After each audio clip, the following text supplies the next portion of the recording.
right, peace and blessings, family. Welcome to another episode of the Conscious Couple Podcast. I am Mike Jones. And I'm Cheryl Jones, and this is where we come to have a healthy conversations for the conscious mind. Absolutely. And just a little bit about us. Cheryl and I are personal trainers, nutritionists, health coaches, and entrepreneurs. We have the largest pole fitness studio here in Phoenix, Arizona called Purple Palace Pole Studio.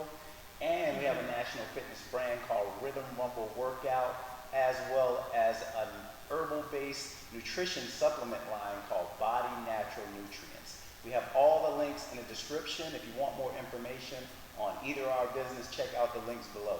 Yes, and I just want to also chime in for people who are not familiar with the podcast. I always like to talk about why we started it and why we're here, right? So as being in the service business, we know the importance of relationships, and that realistically everything really boils down to relationships, right, and having healthy relationships with people, whether it's our spouse, our children, our family, the people at our job, whatever, but healthy relationships is everything.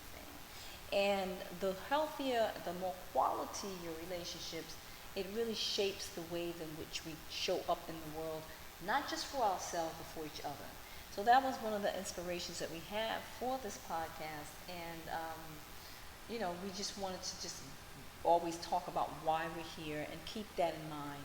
You said something last time, Michael, that really stuck with me. And you talked about, I don't know why this really stood out, but you talked about how so often when men and women come to the table to talk, because we're wired so differently and we see things through a different lens, that when we talk about conversations that are potentially emotionally charged, we tend to talk at one another as opposed to one another. Do you remember saying Yes, that? absolutely. That just really stuck with me. Right. Because everybody wants to get their point in. Right. And there's just not enough active listening going on, where we are really focused on listening to the other individual, understanding their point of view or their position, and then trying to work through the differences. I like the active listening. And so we have to practice what we preach, right? So we want to take on the challenge of doing that and creating a space where we can do that and be productive, right? Solution-oriented, productive, do it in the spirit of love and understanding.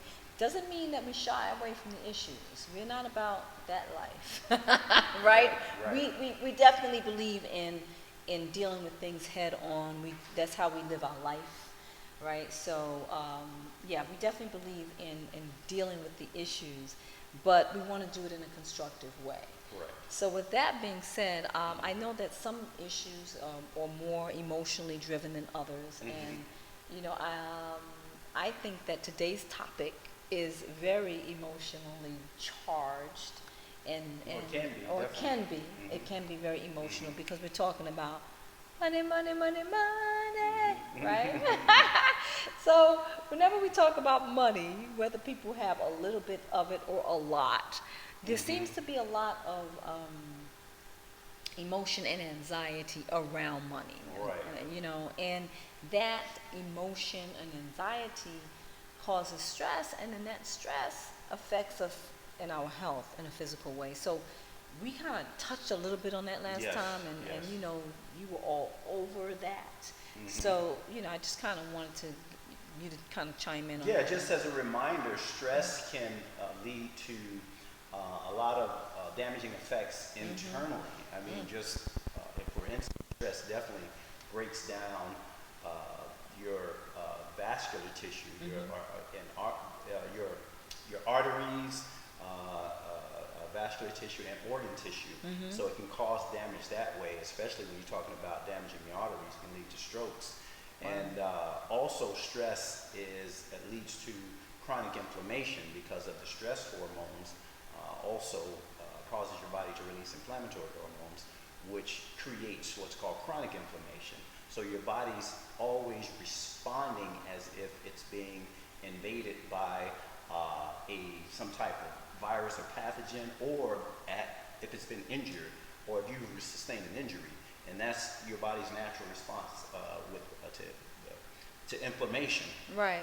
Or I should say to injury. Your body's natural response is an inflammatory response. So when you're constantly stressing, it creates that response in the body. And that constant response is what can create the damage. And recent studies have shown that chronic inflammation is the foundation of many of the diseases that we deal with today, the chronic illness such as diabetes, hypertension, arthritis, heart disease, and even cancer is associated with chronic inflammation. So That's interesting. It can be very dangerous to be constantly stressed and have that chronic inflammation condition constantly going on in the body.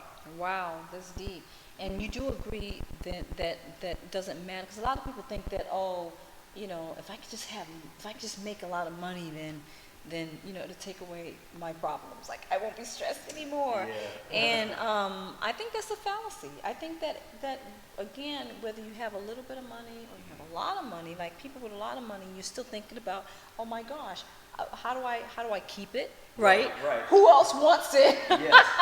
Yes. How do I make more of it? Yes. So I think that we can agree. We can agree that there's definitely a conversation to be had here in relation to money and our health. Yes. And I think that speaking of health, that a lot of times people think when we hear the word health, we think about the physical body or even the mental body or the emotional body. But there is such a thing as our financial health. Yes. And sometimes we don't think about it in that way, right? And our financial health, I'm just going to share real quick because I like to know what we're talking about here in terms of definitions. But financial health really refers to our attitudes about money, our beliefs, our views about money. It refers to our ability to accumulate it, to retain it, how we respond and navigate our way through obstacles or issues that arise around money.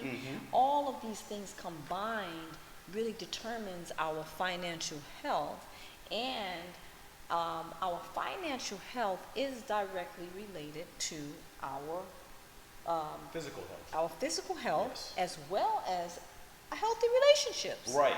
Right? Definitely Right? related Right? to it. Because what we know for a fact, is that one of the top and leading reasons for failed relationships and marriages is financially related. Yeah. That's I believe a fact. it's the number one reason for failed relationships, especially in terms of marriage. And it could be. I know for a fact that it's among the top 5. I mean, you could be right. I just can't verify that, but I can verify that it's among the top 5. I'm pretty sure It could be number 1. Who knows, right? Right. So, but the point is, we do know that it does have. So we know that our financial health affects our physical health. We talked about that with stress.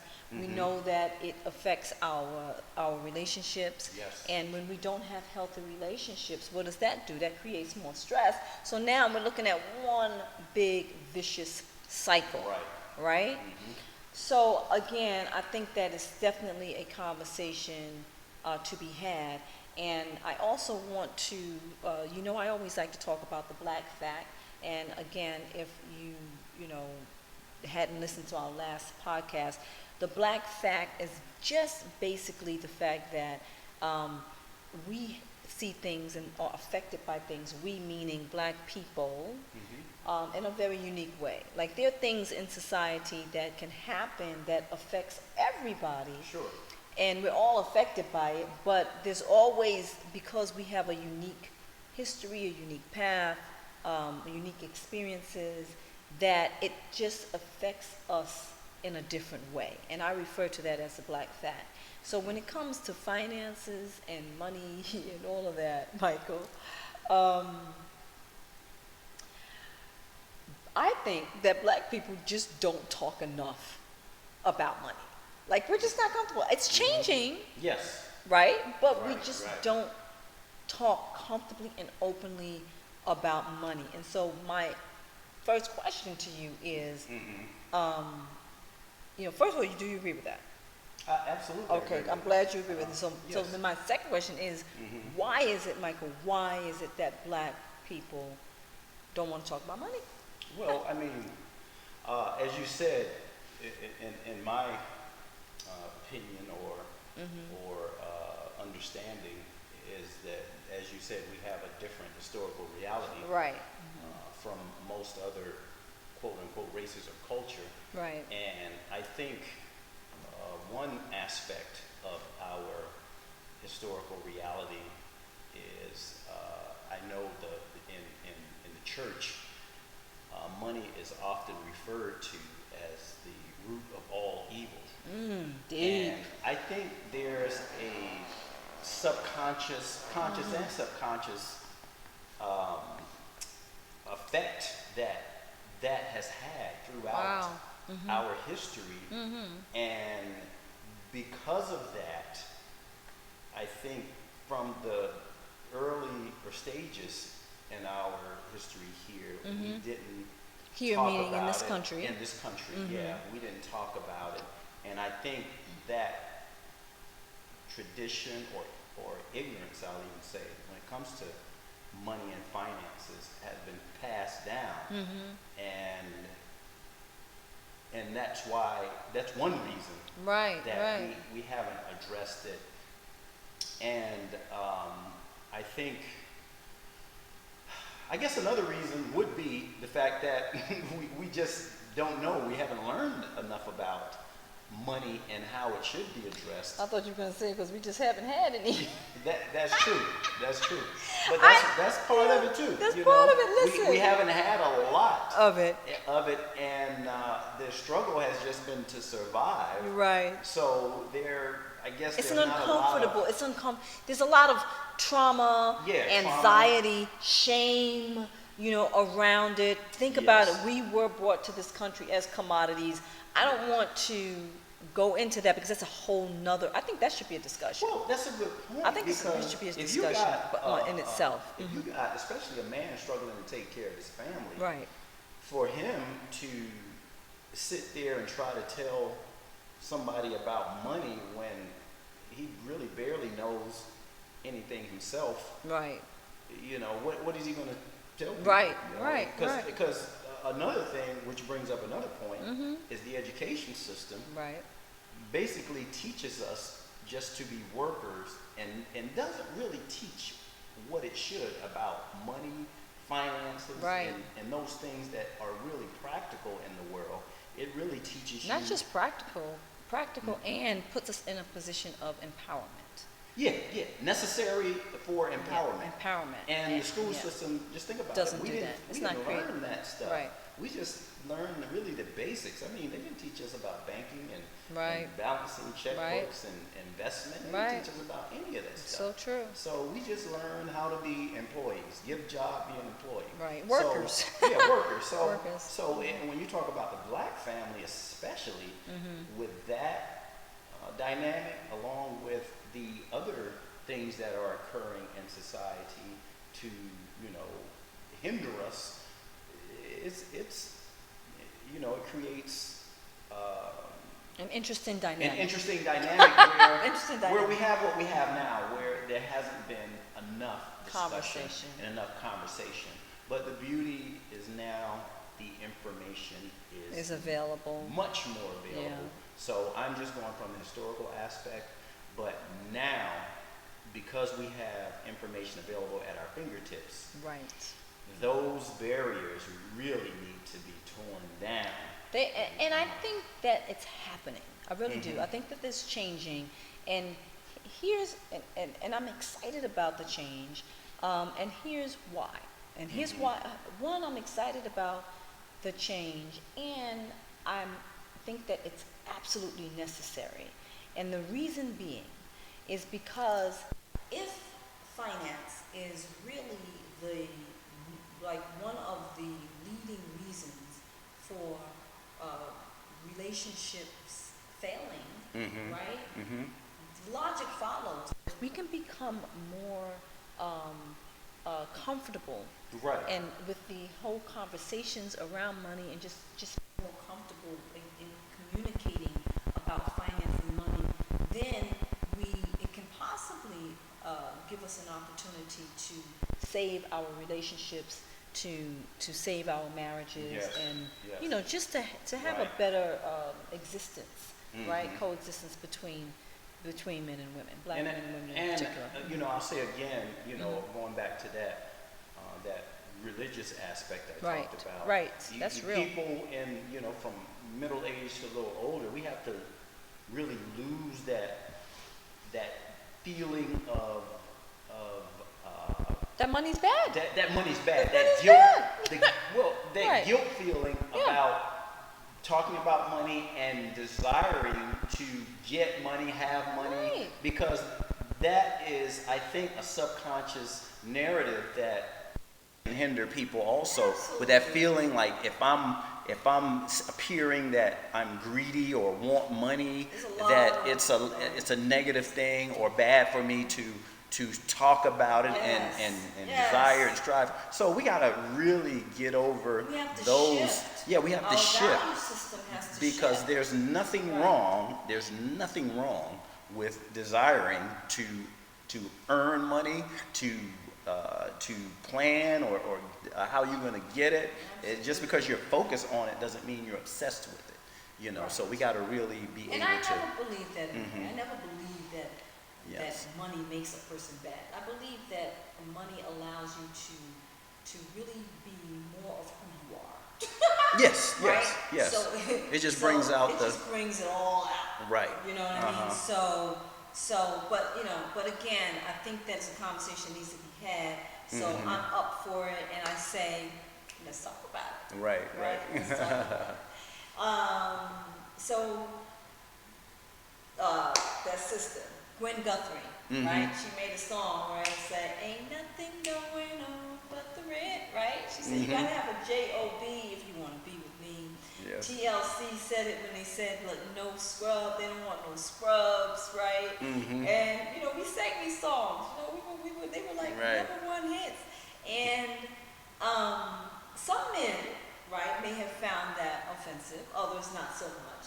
My question to you is, how do you feel Mhm. about this? What I would call this very like candid,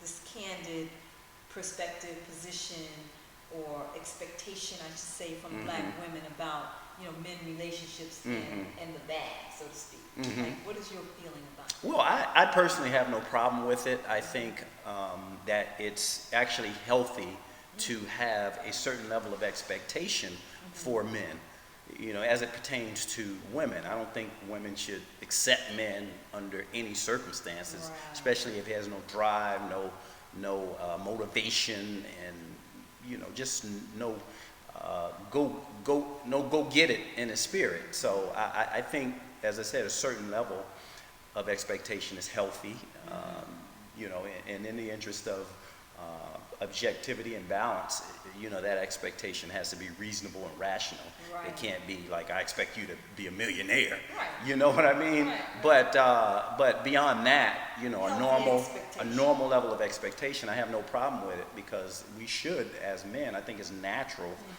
especially for women, to desire a man that shows those qualities, and I think that's part of leadership qualities, and the quality of providing is also part of a manhood, masculine quality.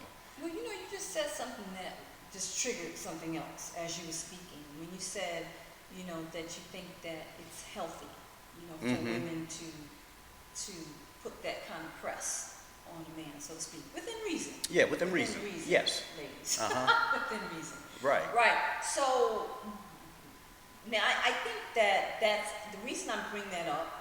You know, I have nephews, right? And I've kind of observed that sometimes it seems like if you don't like really put any real pressure on them, like they won't respond. Like, but with it seems to be. I guess it can be like that with women too. But I'm seeing it like another level when it comes to men, and I kind of want to get some verification from you. Like, is that more of the way that men are wired? Like, y'all need that pressure on you in order for you to respond? Yes. I'm a little off on it. Okay. So I wholeheartedly agree. I think not so much when it comes to women. I think we're wired different in that respect.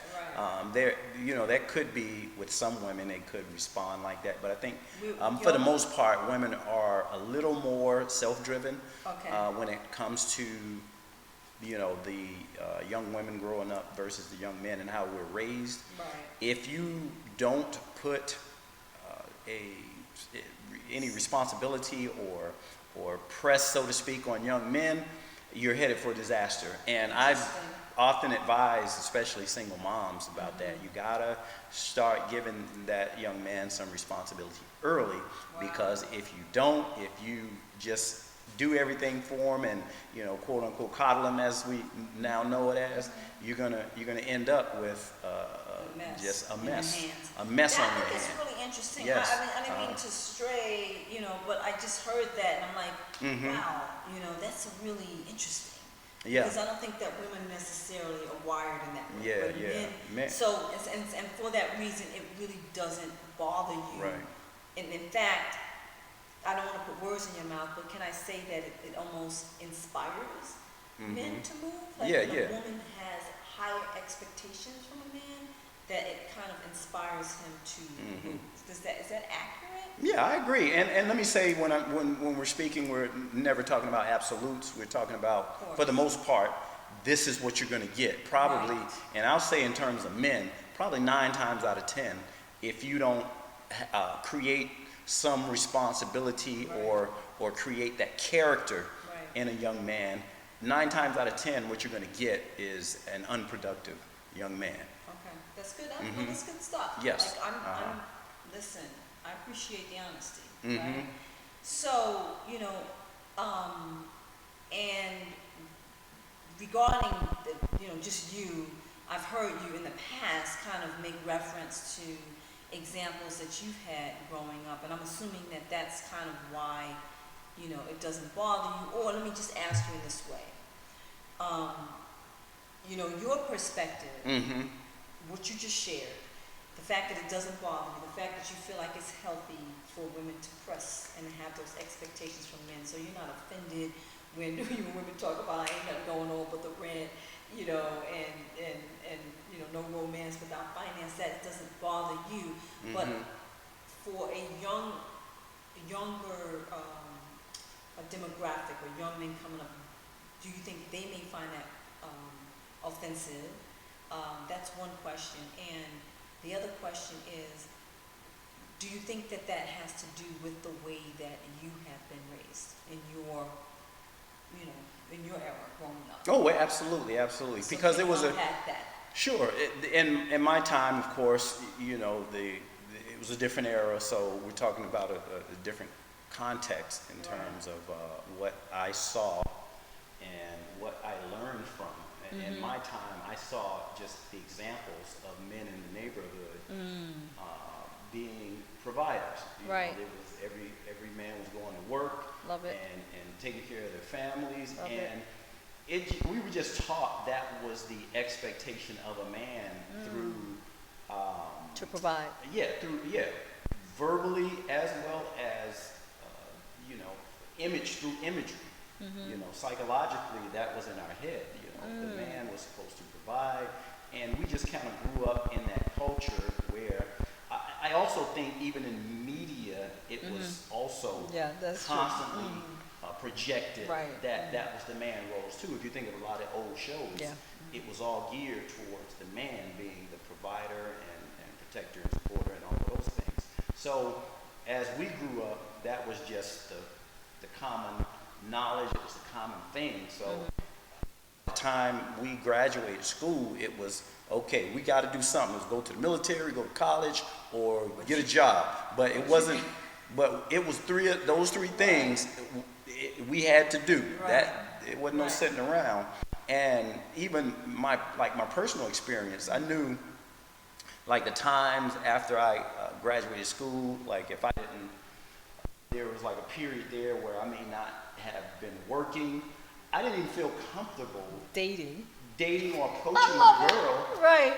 Really, because I didn't want the question to come up. Right. What do You had to come correct. And I wasn't doing nothing. Right. And I I didn't feel comfortable saying I didn't have a job. So and you that's know. and that's powerful. So you didn't if you didn't have your stuff together, you're like, listen, I can't step to no woman if I don't have, you know, X, Y, and Z. So that's what you mean when you That's say how I felt. it's healthy for women Yeah. to have these expectations, Right. because if you expect, then they will respond. Exactly. Right? Exactly. I love it. Exactly. I love it. So, you know, that whole dating thing works both ways. Right. It's, you say if men are doing something that women don't like, if women accept it, it's not going to change. Interesting. We have to. So what you're So, saying is yeah. that women. Okay, Mhm. I'm saying something. So you're saying that women, if we raise our expectations or Yes. keep our expectations Oh, yeah. high, Mhm. then men will respond. So a logical question then: do you think that women overall, again, we're not speaking in absolutes, do you feel like we have collectively lowered our expectations and lowered our standards as it pertains to our men? Do you feel like that? Yeah, I think overall there's definitely been some lowering of standards. Okay, in I think relation. it- Okay, yeah, okay. yeah. It's a couple of different dynamics going on, but Right. I think there's that aspect too where many have lowered their standards from what I've observed, because I seen women with guys like it was like in the past that would have been hard for him to get a woman, and now I'm saying like, I'm you know, laughing because I've seen yeah. it too. I'm not gonna lie. Yeah, And this so- is not, this is just. Yeah. We're just being honest. yeah, I'm just going We're from just my being observation. honest, It's my personal right? observation. So Right. yeah, I have seen that. So I think the expectations or the standards have been lowered, which is why you're probably seeing less productivity from many men too. And that, I think that's very well put. Like, and this kind of a good segue into, you know, a conversation. This is a good this is a good It's a good comment. this is a good segue into a conversation that I've had with well, one of my nieces, young, pretty bright, and she was complaining that, you know, that it's really horrible right now because, you know, the young on the dating scene, guys are expecting women to pay for their own meal, and you know, and she's just feeling some kind of way about that. So, like you said, it's interesting because this is an area that you and I have had this kind of discussed this back and forth, and right. and it's really emotionally charged, but we don't shy away from those kinds of things, right? Like that's what this is about. Like, let's have that conversation. So I'm going to speak to it first, and then I want to hear, you know, your perspective about that. Okay? Because personally, I understand that it's a new, you know, generation that people are seeing things differently. And one of the things that you brought to my attention is that we need to respect that. We need to respect that we're in a different climate right now. We cannot just take whatever we thought and just overlay it onto what this generation should and shouldn't be doing without examining and respecting that there's a different landscape and there are different things happening that may be creating these differences in their perspectives, in their values, and their cultures, correct? So with all that being said, that's fine. I want to acknowledge that, but I do also want to speak to my perspective about that, because there's some things that I don't care. Just because it's different doesn't make it productive. Just because it's different, the values are different, doesn't make it doesn't make it right. Sure. You know, and right means what is in the best interest of us as a collective. Right? It may make it right for you in that moment, in that situation, but we're not speaking about individual gains. We're speaking about is this behavior, or is this culture, or is this adoption of this way good for the collective? Now, me personally, this is how I feel. Every woman, and I'm going to say this I know that there are maybe exceptions, but I'm comfortable in saying this as a woman myself, that most women want to feel cherished. In our heart of hearts, in our core, we want to feel cherished. We want to know that a man values us, that a man respects us, and if you don't know that man, and you're in a dating phase, how he shows up in a situation as simple as a date, and his willingness to impress you, to care for you, to court you, so to speak, is the only thing that we have to gauge, right? Right. So it's not the money, so to speak, it's what the money represents for us in that point of the relationship journey, right? So I want to prefix it with that. So if he's coming out the box with that, then I don't feel, me personally, I don't think that is a man that is. I would not be thinking that this is the guy for me. And I don't care. I know you can say, well, hey, how do you know? You might be thinking differently. I think I would say that across the board. Like, I could be wrong, I don't know.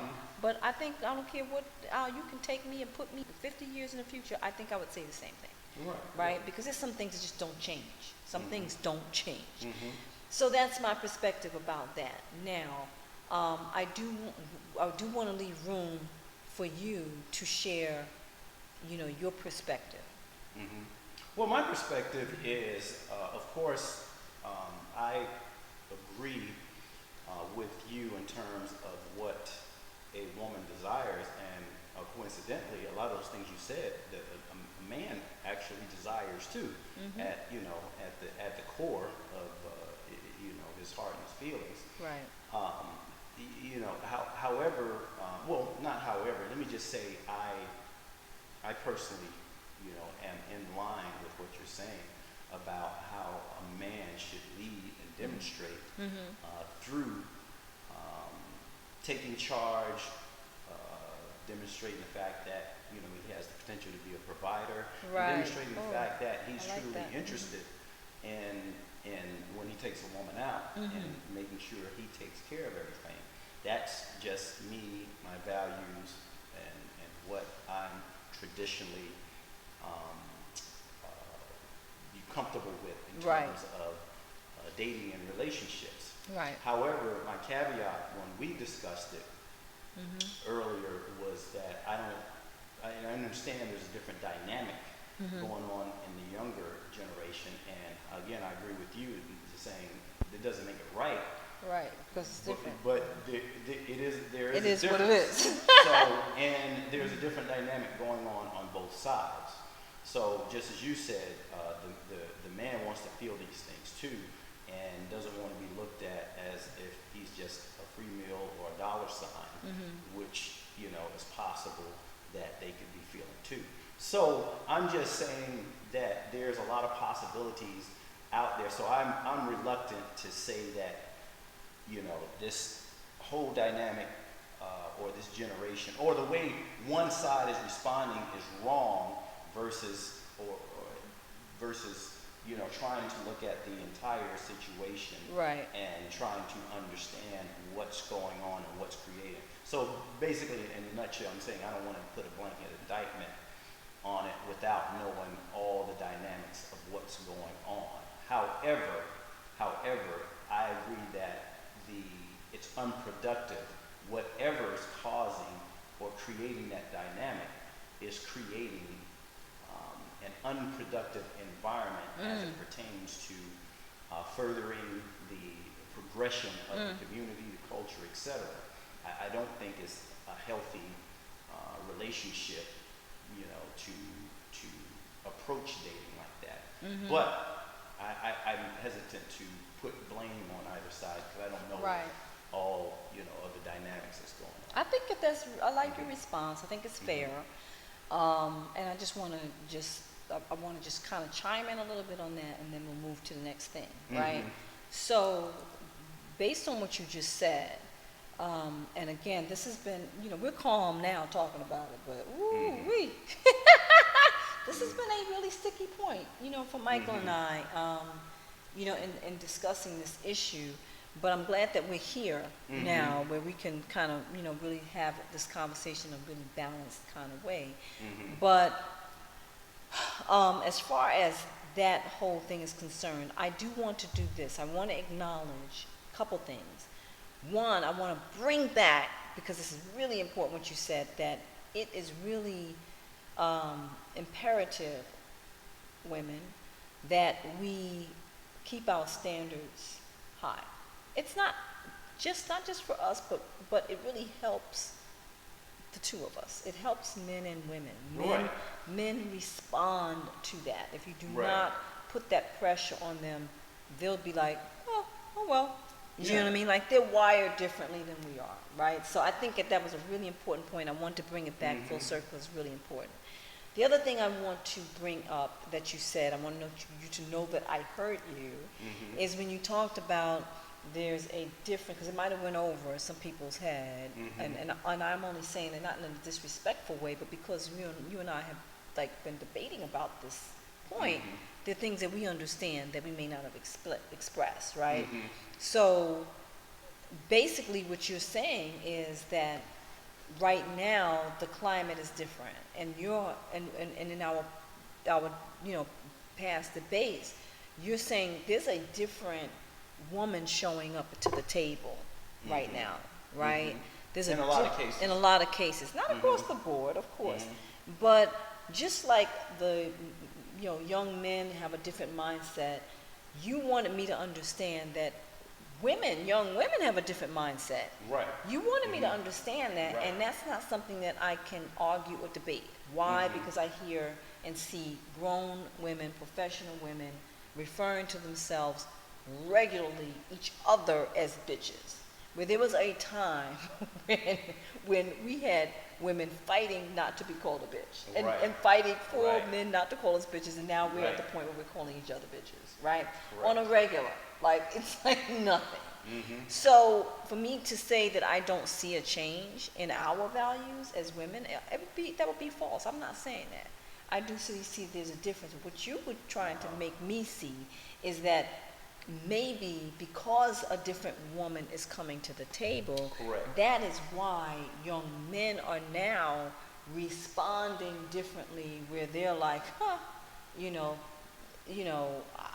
they're not feeling like, okay, I feel like I need to, show this woman this or that woman that. They're like, nah, you take care of you, I'm gonna take care of me, and this is a different energy that's happening between right or wrong. It's what's going on, right? Yeah, I'm saying that's possibly, and it could be possibly one of the causes. I'm not saying it's the only cause, right? But it could be one of the causes. And I also add that there's some influence on the way they were raised and coming up in society. And you know what? I agree with you, Michael. I think that think that it took us a long time to get to this point. I don't think it's one thing.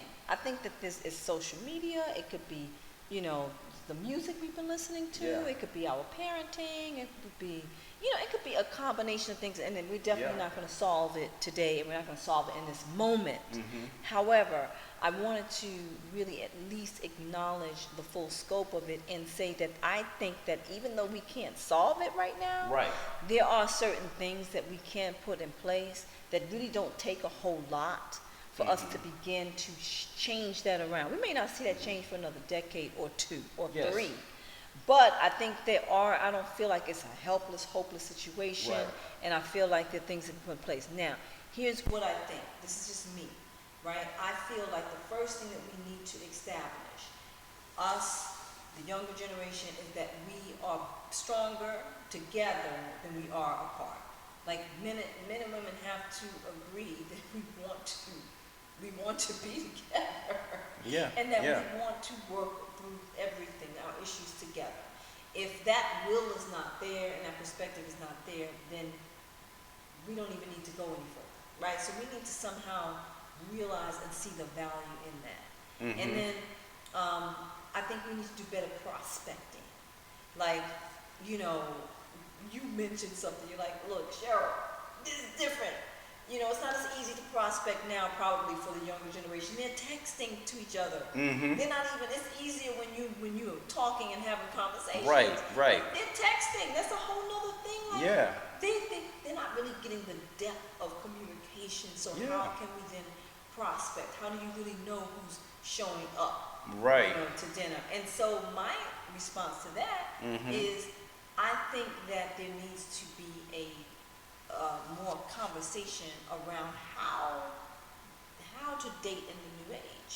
Mm-hmm. You know, maybe you shouldn't be going to the next. Maybe if there's a guy or guys, if there's a woman who only wants to communicate to you via text, That's a red flag. that's a red flag. Yeah. You Yeah. cannot. And we've had Yeah. this debate, I'm not even calling it a debate because he was so respectful, with our younger cousin to explain to him that there is a even though that is the way that y'all are communicating, you don't realize that you're missing or out on a complete, very important depth of communication when you are getting on that phone, opening up your mouth, getting in front of people and talking. That is next level. It's not the same communication. Even though that's all y'all are used to, it's not the same. Exactly. And so because you're not really communicating with the depth that you should, that's why you're running into these problems. There's also a genuineness when you're Right. communicating verbally Yes. versus That you a can't pick text. up via text. Yeah, because You just because can't. when we're communicating verbally, when I ask you something or we're having a discussion, you don't have time to sit there and think about how you're going to respond. It's gonna be organic. It's got to be organic, Right. and it's got to be natural and instant. Right. And that's how conversations work. Right. But when you have the ability to not be sincere or Right. genuine Right. on a text, because you can sit there and think like, let me see, how do I answer this question? Right. You know, and you could easily be misled or mislead Absolutely. through text. That's just one aspect. Yes, I agree. So to wrap up this point, just because that may be the response, if that is even what's happening, like if that may be the response, young men might be at that point where they're like, look, this is what we're gonna do now. You know, until I know you're serious or whatever, you pay for you, I pay for me. That may be the response to a new young woman that's showing up, but I don't think that's a solution. No. That's no. a response, but that's not the solution. Or at least not a healthy solution. It's not a healthy solution. It's not a solution. If it ain't helping us collectively, it's not a solution. Right. I just think it's a response. Yes. And I think we need to get to the solution. Right. And so again, solution is sit down. Again, maybe this is another podcast for another day. We're not going to solve this today, but there definitely needs to be some new discussions around healthy, parameters that need to be set when you're in this new dating age. Yeah, healthy dating. Yeah, healthy in the new age. Mhm. You know, because we're in a new age. Like, how do we somehow learn how to, interject some of those old values in a new space with a new Right. mind, a new, Right. new Or traditional circumstances, values, and we traditional don't want to say values. old values Not because old, they're still traditional. relevant It's and they're still still very good, Michael. Thank very you for good correcting values. that one. So anyway, so let's assume that we made it past, there somehow in all this craziness and all of the challenges that, two people found each other and it worked, it clicked, and they want to move to that next level, right? Past the dating to the point where, I think I want to spend the rest of my life with this person, right? So let's say they got to that point. I want to point out, Michael, that the issue of money shows up everywhere. Like, the issue of finance is going to show itself in every stage of your relationship life. Right. Period. Right? So when you get to that other phase of dating and you're thinking about, marrying, you're engaged, there's a whole nother set of things that come up around money. Mm-hmm. All right, I want to throw some of them up on the table. I want to hear your perspective from a man's perspective. I'll share from a woman's perspective. So let me set the stage, right? So let's say everything's going good, right? We've got this, we're vibing. Man proposed to the woman. You're like the man of my dreams. I'm ready. And then he says, hey, baby, something I want to talk to you about. Mm-hmm. Okay. By the way, this guy is wealthy. He's got buku money, whatever. Mm-hmm. And, he's like, we just didn't come up before, but I think I want you to, you to sign this prenup. Right? Mm-hmm. Right? Right. Mm-hmm. Okay. So my question, I can tell you how, I'm going to share with you, my perspective as a woman, but I want to hear from you, from your perspective. How do you feel about that? Do you think that a woman should be offended by something like that? And do you think that that is something that a man should request of someone that he is looking to spend the rest of his life with? I think everything is situational. Right. I don't think there's a right and a wrong answer. Overall, I think it depends on the circumstances, how long they've been together, and at what point is he in his financial status when they met and when they're deciding to get married. For instance, you get certain athletes that were dating women from the time they were in high school or college, where that stuck with them through that was there through everything, and went through the growth with them. Right. I don't think if they're just deciding to marry them, years later when they get in the league, when they make it to the league and they were dating before, I don't think it's appropriate to ask them for a prenup. Right. Totally. I think it's kind of low class and a little bit cheesy. Right. But if a man already is well established, has a certain amount of wealth, that situation, and he meets a woman where he I can't say he's not sure, because obviously if they're going to get married, he still cares about her. Right.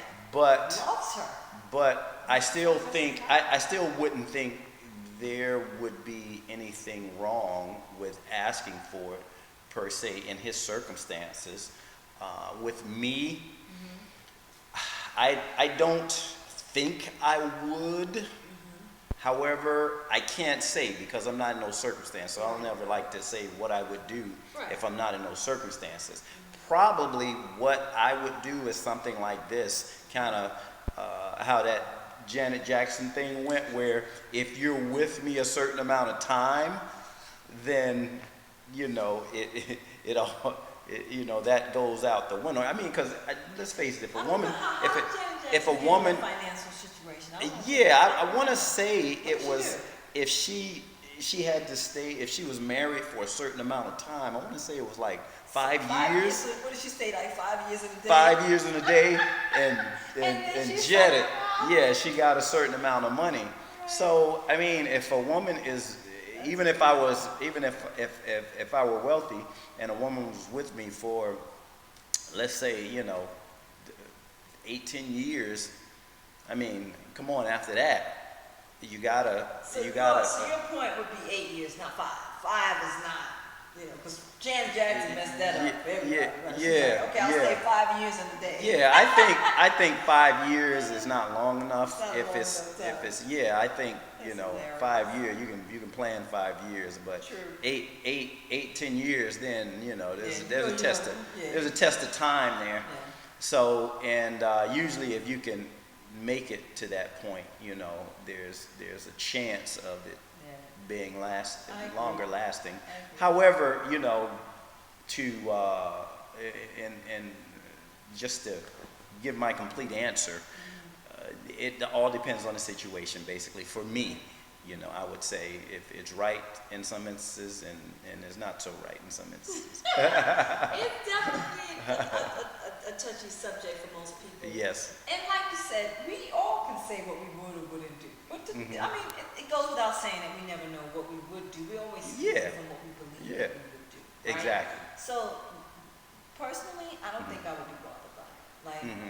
Like, but that's me. I'm not driven by. I'm not money driven. Do you know what I'm saying? Like, first of all, I'm not a money driven. I've told you this before. I'm one of those women. I don't get excited about other people's money. Never have. So for me, I don't think that would be a deal breaker for me. Like some women may feel like that is a freaking deal breaker. Sure. It's not a deal breaker for me. Sure. I have confidence in, first of all, my ability to make money. And if I'm with someone who is wealthy already, I'm definitely confident in our ability to accumulate more wealth together. Like I don't have a problem with that. Right. It would be, and first of all, I don't look for people to be perfect when they come into a situation. Right. Everybody's going to have a quirk about them. I can look at this is one of his little quirks. He could have some trust issues. Yeah. I make a note about it. Yeah. But would it be a deal breaker? Yeah. No, not for me. But ladies, weigh in. I'd love to hear. Yeah. Love to hear. And that's a very good point that you said, because somebody may have a certain quirk and distrust at the beginning, but I mean, things could change. And a couple of years in, they can say, you know what? Let's change this and let's get rid of this because of what you're showing. So it's not a deal breaker for me. So yeah, if you're approaching it where it's a deal breaker, you still could be really missing out on a great opportunity, great relationship opportunity. So I mean, that's my. I think that's really balanced answer. Okay, so let's get another situation. Again, we're at the point where we didn't tie the knot yet. We're just looking at things that might be red flags. Should this be a deal breaker, or not? Or could dealing with this ahead of time help us to deal with potentially bigger issues down the line, right? So another scenario. Bad credit, right? Bad credit. I love you. Oh my gosh, we need to build this life together, blah, blah, blah. And then you find out their credit is like tanked. 500. Okay, let's talk about it, right? I'm going to ask you, what does that say to you? Is that a deal breaker? Is it a red flag? How do you feel about that? No, that bad credit is not a deal breaker necessarily, because a lot of things could have happened, as that could have caused that. The main thing is just observing and seeing what the person's habits are. Right. Spending habits, whether there's a gambling habit, or there's something that's really causing something disturbing, that's causing that situation or that caused that situation. But again, there could have been a number of things that could create the bad credit. And I think I agree with that. I bring that up because I know people who are like, Yeah. You know what I mean? Like, there are people who feel like that. Yeah. And so I wanted to address it personally. I agree with you. I think that there's a lot to be said about that. Like, there's so many things that can create bad credit. But you did mention something that brings up another issue that to me is a bigger issue that can still affect your finance when you are with this person. And that has to do with addictions. Addictions, whether it's gambling, alcohol, women shopping addictions, right? Things that may look cute when you dating is not cute when you are married, okay? Like, and I bring that up because I'm trying to be as objective as possible. If that is one of those things, like a guy could really think that's cute. Like a woman that loves to shop. Yeah, I forgot about the shopping thing. Shopping can be an addiction, okay? And there are some women And the men too. I don't want to just say women, but you know, I'm a woman, so I'm speaking about women. Right. But you know, and the whole shopping addiction, and I know that is something that can easily be overlooked by men because he's, you know, they're in a dating phase. Everything Sure. is cute. Sure. You know, you're trying to impress. Doesn't really bother, you know, you at that point. But again, things that look okay and innocent in a dating situation does not always translate when you are married together. Right. So let's deal with that. I want to speak first to the addictions. Like I'll speak to it first, and I'll let you speak to it. Okay. That is a freaking deal breaker for me. Okay. I'm not dealing with anybody with addictions. Right. Okay. Period. Right. Gambling, you know, alcohol, drugs, none of that. And I'll tell you why. For me, that is a different animal. Like, I don't understand. Like, that's not something. I'm not dealing with. I'm out of the realm of logic at that point. Yes.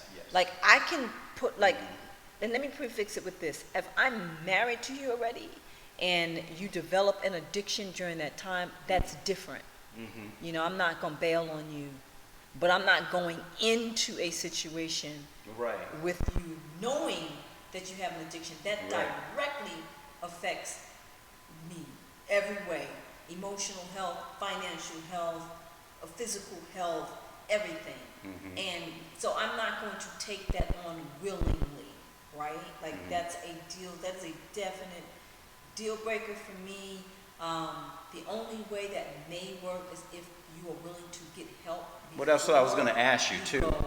Like, what if the person's willing to seek treatment and? Yeah, in that situation, then that's negotiable. If they're willing to seek treatment, if they openly acknowledge, because most of the problems with addicts, regardless what kind of addict you are, shopping, whatever, they don't realize that they're addicts. That's what makes you an addict. You don't know it. Yes. So if you, so good luck with that, right? Yes. If you can get them to acknowledge that. But if you can get them to acknowledge that they have a problem and willing to get treatment for it prior to you moving to the next level, then the deal is back on the table.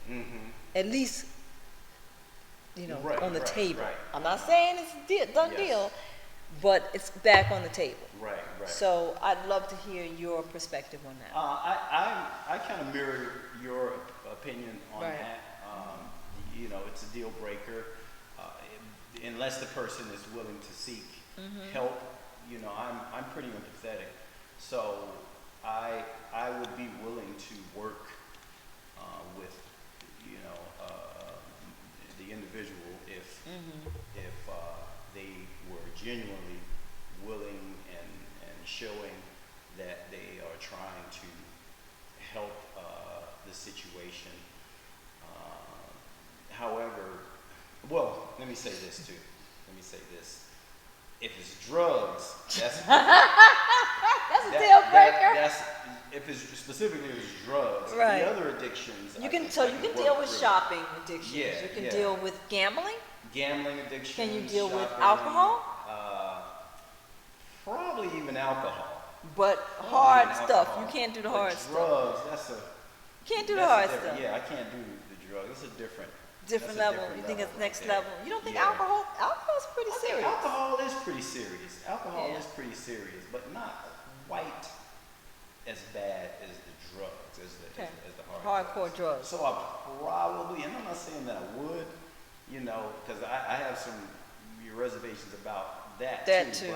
But definitely the drugs would just that's because. But we need to know all that. All my life I've been just a health advocate. I mean, this has been from literally. What about smoking? Smoking is a deal breaker. I think smoking's a deal breaker for me, guys. I think I can't. I think smoking's a deal breaker for me. Yeah, I think it is. I can't. What about? Yeah, I'm gonna circle back. I'm gonna circle back with that, but the smoking, and we're talking about weed as well as cigarettes. Both? Yes, either or. Yes. So, medical marijuana is a deal breaker for you? Medical marijuana is all a deal breaker for you? All that stuff. Okay, all right. I can't say that for me. If you genuinely Need had it, an right, issue right. that you were dealing with, such as Okay, like that's fair. cancer or something Right. like that, where marijuana It's really being medical, but really we know was needed, then that's folks are that's just different. abusing But that. the medical marijuana, Air quotes. man, that's different. Right, right. Yeah, it's kind of gotten out of control. Yeah, yeah. Okay. Okay, so fair. We Okay. covered all those issues. So now, let's move on. Let's say we got past all that, whatever the case is.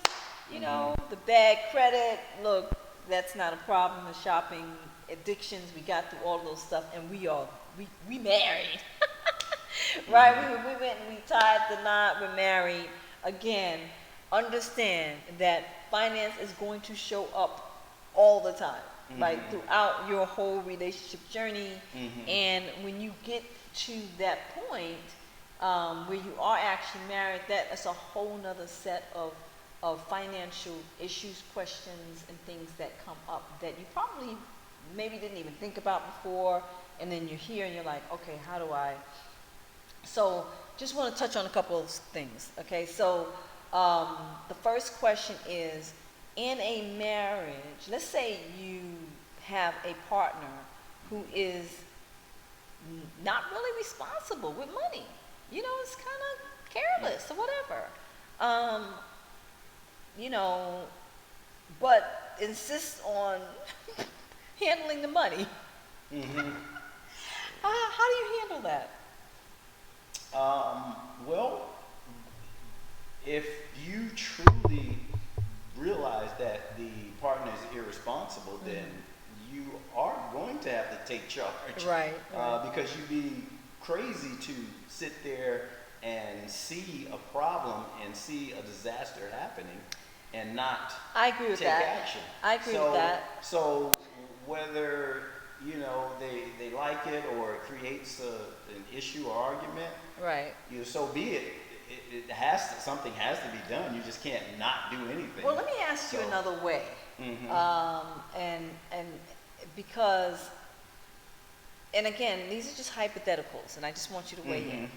So the reason why it may not be as simple coming from a woman's perspective is because sometimes you have an alpha male whose ability to handle the finances is wrapped up in his perception of himself, his masculinity, himself as a man, right, whatever, right? So from a woman's perspective, even though she may know, okay, he really sucks at this, but I know that he don't know it, or that this is really important for him to believe that he can handle this.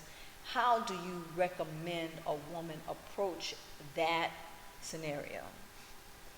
When basically you're saying You've got an alpha male. When the man is egotistical about it. He's not necessarily egotistical, he's just because a now leader. you're really just putting it doesn't have to be that he's egotistical. Okay, I know what you're saying. You have an alpha male yeah.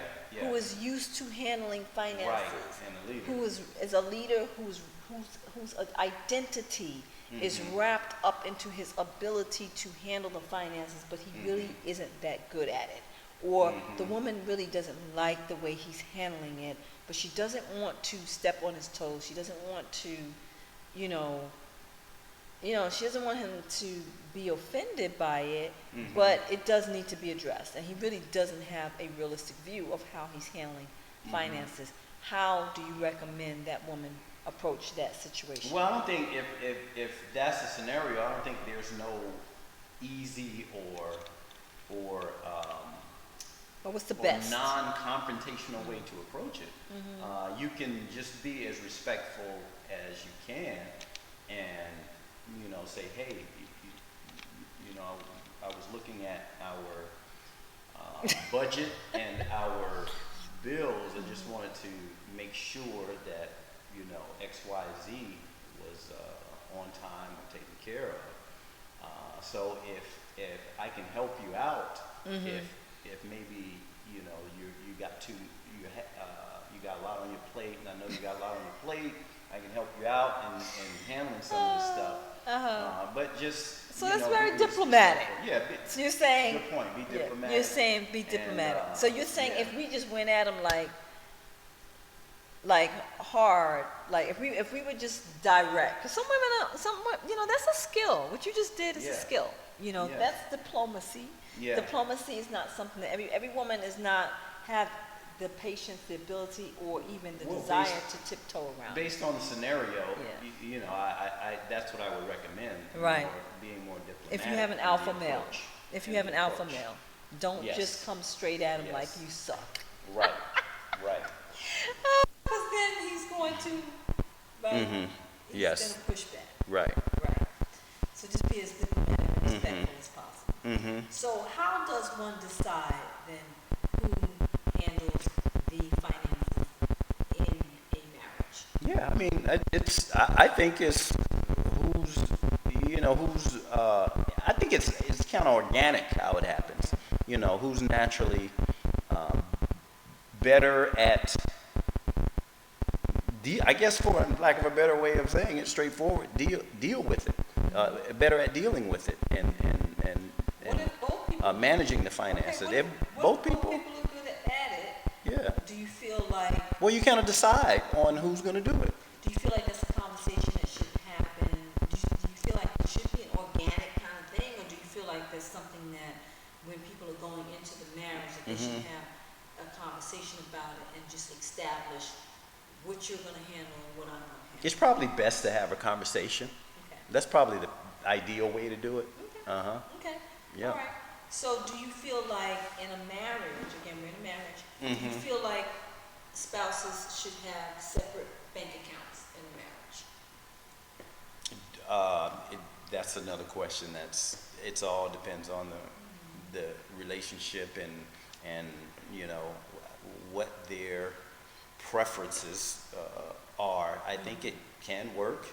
You can have your separate bank account. I also think there should be a joint bank account still, even if you have your separate bank account. But I don't think there should be two totally different bank accounts. That's a little I think I agree with weird. you. It's a little weird. But some Yeah. people are operating like that. Right. You know, some people are operating with separate bank accounts. This is my money.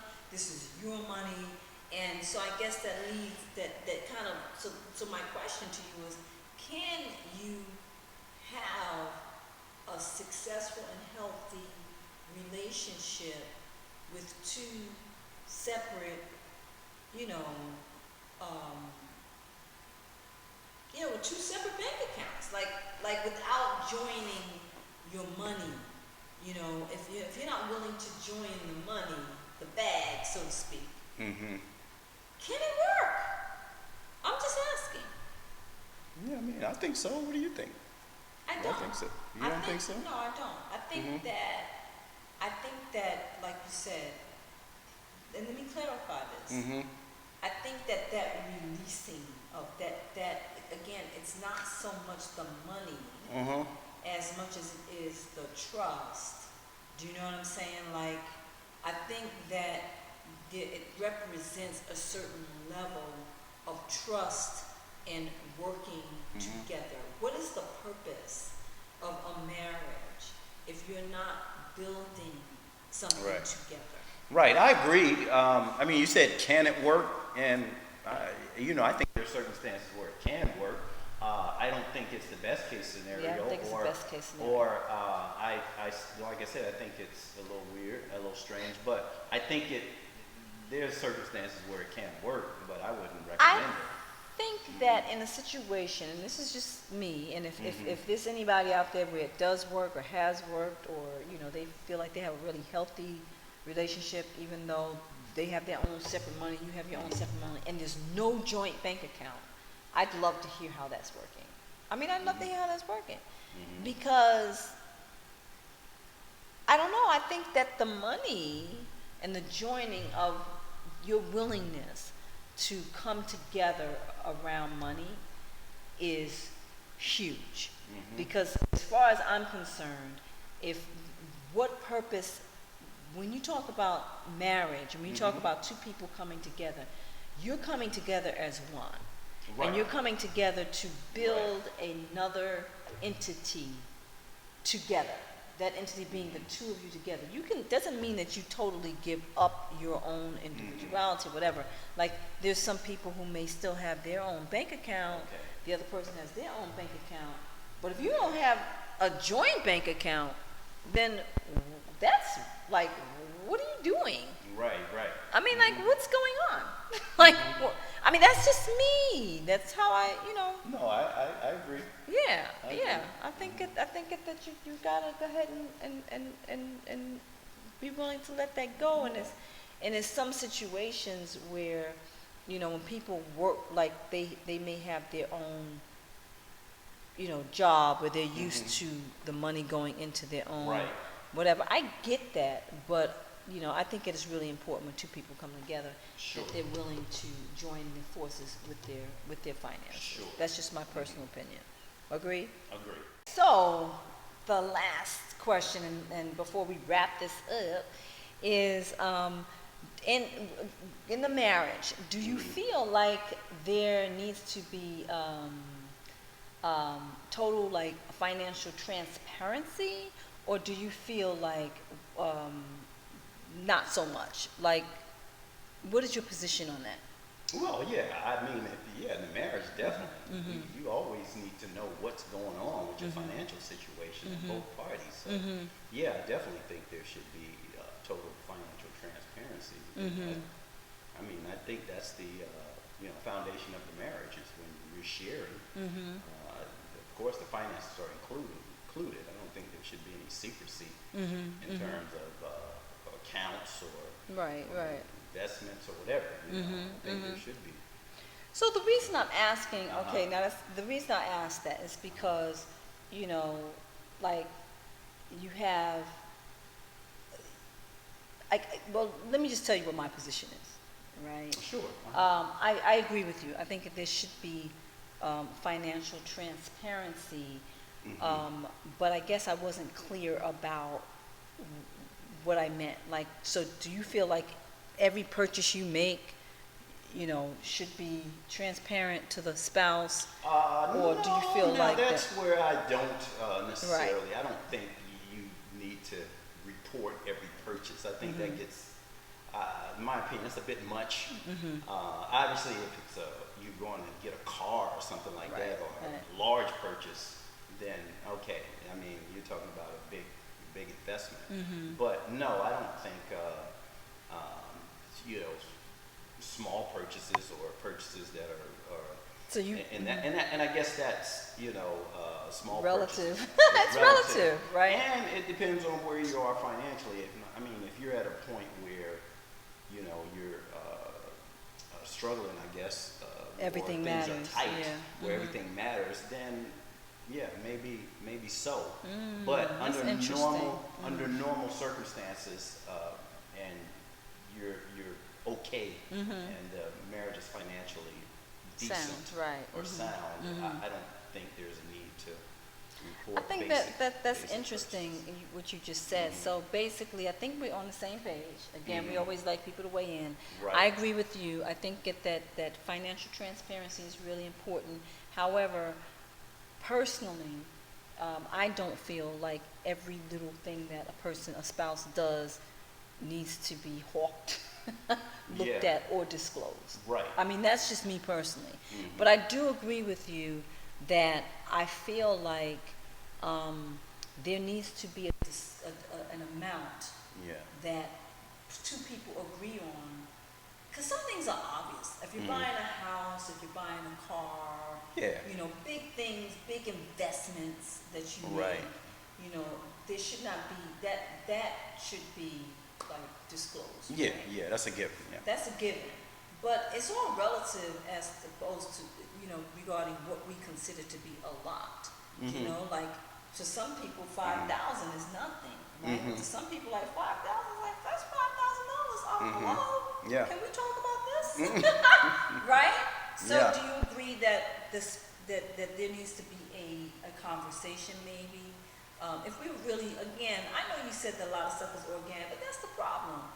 We going into stuff not talking about money, but Yeah. what would happen? How different would our relationships be if we were really like evolved about it, right? And proactive about the conversations. Things that we probably typically don't do because we haven't had the luxury, the time, or the money to do it. Right. But what would happen if two people went in with this, like, okay, listen, this is a deal, I don't mind this, that, they're just really being candid about it. But anything over this amount, you and I need to talk about it. Yeah. Right? Yeah. Like, I don't agree. you agree that, Yeah. right? Yeah, fair enough. Fair enough, right? So I agree on that. But what if it's your money? What if, in other words, what if this money that you made, this is your money in a situation like we talked about with this prenuptial and that's your money. Like, you made this money, Well, I mean, if you're at that status where you're wealthy, then it doesn't matter. Doesn't even matter, right? The more money you have, the less it I mean, becomes well, an issue where as to those what purchases don't matter, Right. So it just changes. again, the dynamics change according to the level of financial wealth. So, Right. So if you're a millionaire and you purchase something for $10,000, $20,000, No biggie. It's all relative. Yeah, it's all Right. relative. Yes. And it probably isn't a big, like you said, it's not a big deal. It just changes. Things change. Yes. But anyway, I think that we covered a lot. I think it was really good. I love it. I think that I would love to do this more often and talk about it more often. I hope that it inspired people to talk more comfortably about money and to consider shifting some of our belief systems around money. Right? Absolutely. I agree.